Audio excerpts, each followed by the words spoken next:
My name is Chris Neby. I'm the creator of the Mysterious China series. It is a collection of award-winning feature-length documentaries which showcase the epic cultural heritage of China. Given the recent events of March 2008, I believe it is important to clarify the political history of Tibet. Tibet is about half the size of Europe with a population of only 3 million. As far back as the 13th century, Tibet was officially listed as part of the Middle Kingdom in the maps of the Yuan dynasty, one of the most progressive Chinese dynasties. Buddhism, a religion that originated in India, was introduced to Tibet in the 7th century. Tibetan Lamaism is a form of Buddhism intermingled with Bon, the ancient indigenous religion of Tibet. Lamaism made every effort to suppress Bon for the centuries to follow. With the introduction of Buddhism from India came the Indian caste system in all its demeaning form. Rigid laws divided Tibetans in 3 castes. Each caste comprised 3 ranks. The first caste included the living Buddha, upper senior class monks, and the aristocracy. Their lives were valued in pure gold equal to their body weight. The second caste included lower-ranking monks, officials, and merchants. The third caste was for manual laborers, women, butchers, blacksmiths, hunters, herdsmen, and entertainers. Their life was valued equal to a rope of straw. The first caste made up less than 5% of the Tibetans, but they were the ruling class. They owned all the land, pastures, forests, mountains, rivers, and lakes, as well as the bulk of the livestock. 95% of the Tibetans were slaves or serfs. The first caste enjoyed the right to enslave and to buy and sell slaves and serfs. In the eyes of their masters, they were no better than beasts of burden. For centuries, ordinary Tibetans suffered barbaric exploitation and subjugation, all in the name of a feudal theocracy. When discussing Tibet, it is important to realize that for much of China's epic 5,000 years of civilization, they were far more advanced than Western cultures. The Chinese were the first to invent paper, paper money, printed books, gunpowder, porcelain, cast iron, and the magnetic compass. During the last 2 centuries, however, China's relationship with the West has been tragic because of the oppressive colonial Western powers and Imperial Japan. Subsequently, for protection, China isolated itself from the outside world.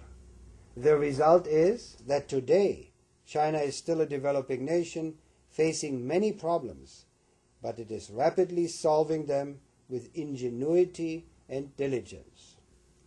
In recent years, official documents have come to light which expose the many plots hatched by foreign interests to carve off a piece of Tibet or split the entire Western region from China.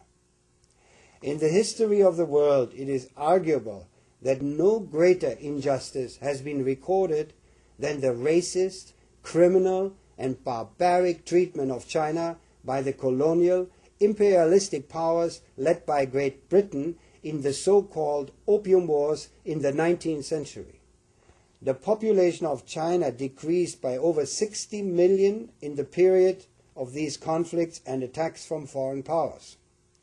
China's population at that time was only around 400 million. In their ceaseless efforts to take advantage of China, the British, while ruling India, created a political incident in the early part of the last century and annexed a semi-tropical region south of the Himalayas.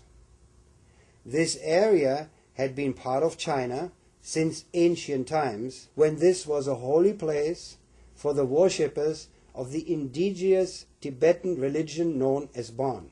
After declaring independence, a few years later, the Indian government incorporated the annexed area into the new India. To this day, this border dispute remains unsolved and continues to taint Indo-Chinese relations. With British support and encouragement, Tibet declared independence from China in 1913. This claim of independence was never acknowledged by China, as it had much more pressing problems to deal with. The Qing dynasty had fallen, and the new central government in Beijing faced many problems trying to consolidate the rest of China, all the while fighting warlords backed by foreign powers. It was in 1950, after ending the Chinese Civil War and defeating the Imperial Japanese Army, that the central government firmly asserted its presence in Tibet. In 1959, backed by British interests, a revolt broke out in Tibet.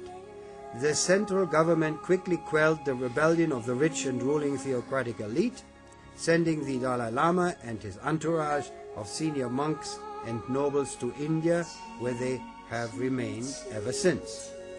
During those centuries, the Chinese central government had not involved themselves in the internal affairs of the despotic, feudal theocracy of Tibet.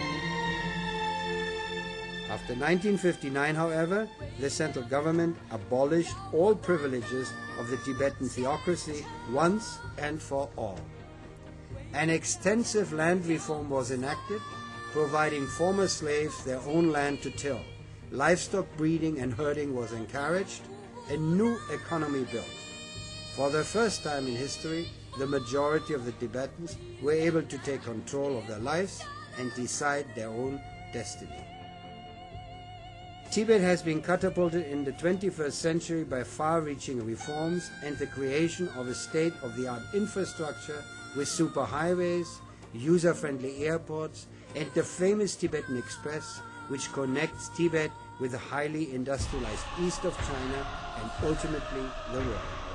The Tibetan economy has flourished and created fundamental socio-economic changes in this once impoverished and inaccessible remote western region of China.